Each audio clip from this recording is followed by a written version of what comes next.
ओम नमः शिवाय। पंडित जी, आपका शुभ नाम? पंडित जी, मेरा नाम निखिल नड्डा।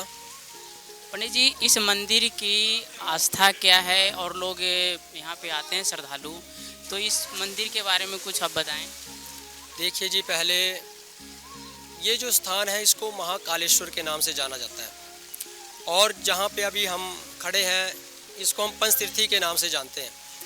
तो इसकी मान्यता ये है कि लोग यहाँ पर बड़े बड़े दूर स्थानों से, जैसे हमारे पंजाब हो गया, हरियाणा, और यहाँ के जो लोकल हैं वही पुण्य तिथियाँ, जैसे अपने संक्रांत होगी, पूर्णिमा होगी, या जैसे कोई त्यौहार हो गया, या कोई अपने घर में मूर्ति स्थापना करता है तो उन मूर्तियों को स्नान करवाने के लिए तो बड़े दूर से लोग यहाँ पर दर्शन करने के लिए आते हैं और स्नान करने के लिए आते हैं।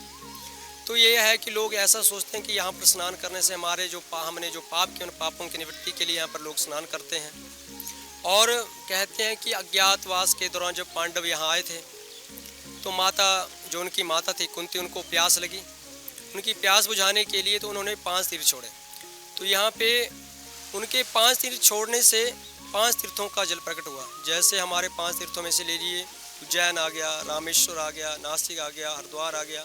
तो ऐसे 5 तीर्थों का जो था ये जल यहाँ पर प्रकट हुआ। और कहते हैं कि इस तीर्थ पर स्नान करने से व्यक्ति की सब पाप नष्ट होते हैं, और जो जिस श्रद्धा से, भक्ति भाव से भगवान शंकर के यहाँ पर स्नान करने के बाद दर्शन करता है उसके सब पाप नष्ट हो जाते हैं।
देखिए जी, जहाँ पे अभी आप आए हुए हैं ये महाकालेश्वर भगवान शंकर का जो है तीर्थ स्थान है, जो कि हिमाचल प्रदेश जिला कांगड़ा के अंतर्गत प्रागपुर से 8 किलोमीटर की दूरी पर ब्यास नदी के तट पर स्थित है।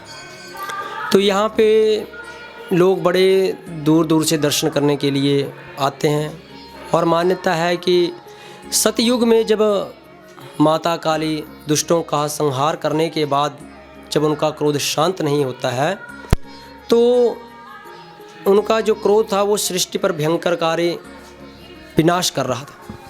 तो सब देवता उससे परेशान होकर जब भगवान शंकर के पास जाते हैं तो भगवान शंकर उनकी समस्या का हल करते हैं और माता काली के चरणों में लेट जाते हैं। जब माता काली के चरणों में लेटते हैं तो उनका यह करने से उनकी जो जिह्वा है वो बाहर आ जाती है, और माता काली को बड़ा दुख होता है।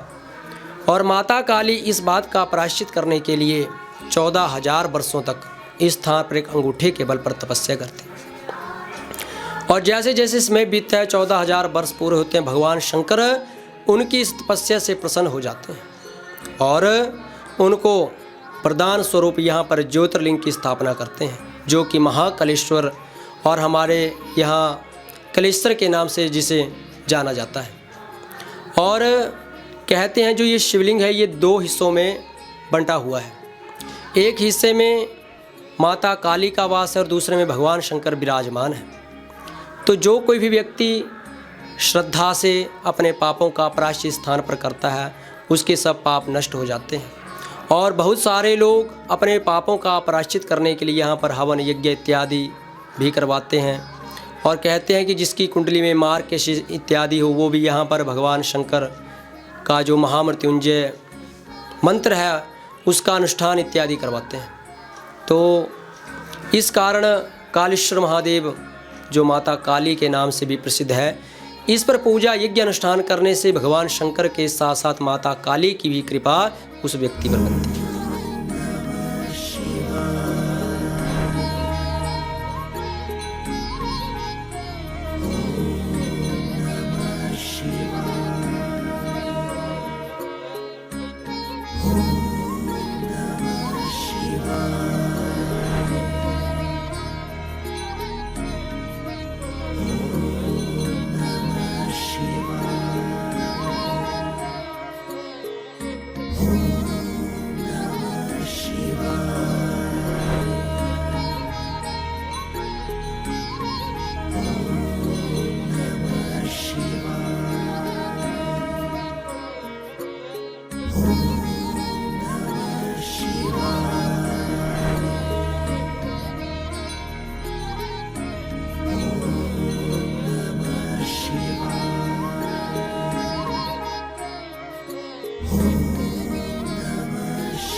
शंकर ने माता काली को आशीर्वाद के रूप में यहाँ पर ज्योतिर्लिंग की स्थापना की थी। तो उसके बाद क्या अज्ञातवास के दौरान यहाँ पर पांडव आते हैं तो उन्होंने यहाँ पर छोटे छोटे मंदिरों का निर्माण और जो भगवान शंकर का मेन मंदिर है वहाँ पर उन्होंने बहुत अच्छा निर्माण किया हुआ है। तो उसके बाद उन्होंने यहाँ पर भगवान शंकर के छोटे छोटे शिवलिंगों और एकादश रुद्र जो अंदर आपने देखे ही हैं उनका स्थापना किया और बड़े दूर दूर से श्रद्धालु यहाँ पर माथा टेकने आते हैं, अपनी मनोकामनाओं को लेकर आते हैं और भगवान शंकर उनकी सब मनोकामनाएँ पूर्ण करते हैं। जैसे कि जिस किसी के संतान नहीं होती है और वो श्रद्धा के साथ अगर भगवान शंकर की पूजा करते हैं उन्हें संतान प्राप्त होती है। अगर कोई व्यक्ति बड़े लंबी बीमारी से पीड़ित है, किसी को दरिद्रता है, किसी को दुख मानसिक प्रॉब्लम हो, क्योंकि 3 प्रकार के जो पाप होते हैं आध्यात्मिक आदि दैविक और आदि भौतिक, इन 3 पापों की निवृत्ति के लिए भी लोग यहाँ पर यज्ञ अनुष्ठान भगवान शंकर की पूजा करते हैं, हवन करवाते हैं। तो ये स्थान बहुत ही प्रसिद्ध तीर्थ स्थल के रूप में यहाँ पर जाना जाता है और बड़े दूर दूर से लोग यहाँ पर दर्शन करने के लिए भी आते हैं। और साथ में हमारे यहाँ पंचतीर्थी पड़ती है, वहाँ पे लोग स्नान भी करते हैं और अपने पापों का प्रायश्चित भी करते हैं। तो ऐसा है कि भगवान शंकर की लोग अनेक विधियों से पूजा करते हैं, कोई दूध से करते हैं, कोई बेल पत्र चढ़ाते हैं, कि भगवान को तो भोले बाबा कहा जाता है, भोले हैं। कहते हैं पत्र पुष्पम फलम तोयम यो में भक्त्या प्रेक्षति, भगवान तो भाव के भूखे होते हैं। उनकी आप जिस श्रद्धा से भक्ति से भाव से भी पूजा करेंगे उस प्रकार का आपको मनोवांछित फल मिल जाता है।